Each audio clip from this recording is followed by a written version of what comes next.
তোর মা মারা গেছে, তোর কারণে আমি আর বিয়ে করি না। আর তুই শেষমেশ ভাবিটা বিয়ে করে আমার সামনে হাজির দিবি। আমি ওকে ভালোবাসি, এছাড়া আমি কাউকে স্বামী হিসেবে মেনে নিতে পারবো না। কিন্তু পারতি না, পারতি না, আমাকে মারার চেষ্টা করতে পারতি না, তারা করে ওরা সহজে বিয়ে করে নিয়ে আসতে পারে। আমার ঘরটা তো হয়ে গেছে। বিয়ে কি পুতুল না? তোর তো ইচ্ছা ছিল যে তোর বিয়েতে আমি ধুমধাম করে সবাই ইনভাইট করবো, একটা সামাজিকতা মেনটেন করবো, সমাজ নিয়ে বাস করি, আমি তো এই সমাজের মানুষ থাকি। কি বলো তুমি? আবার তোর ছেলে বাবা মায়ের সম্পর্ক বিষয় তুমি জানো? বোঝো? ওই সব তো এতিমখানায় মানুষ, বাবা মার মনের কষ্ট তুমি কি বুঝবা? তোর সাথে এভাবে কথা বলো, তুই ভালো ছেলে। এই ভালো ছেলেগুলো হাজার করে পরিবার নাই, পরিবার নাই, কিচ্ছু নাই। ভবিষ্যতে এতিমখানায় মানুষ, সবাই সম্পদ আছে পরিচয়, একটা ভালো পরিবারের মেয়ে পাইছো আর বিয়ে করে বলছো না? এসব রাস্তার কুলাঙ্গার ছেলেদের আমার কি চেনা আছে?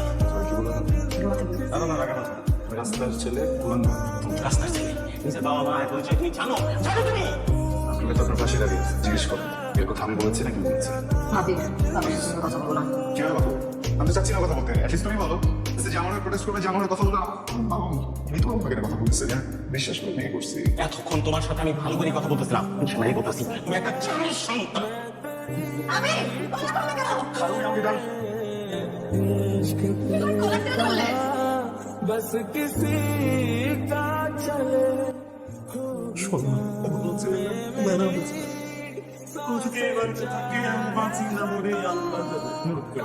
কথা শুনবে,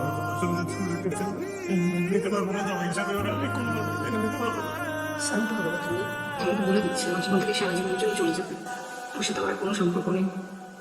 मैंने तेरा नाम दिल रख दिया।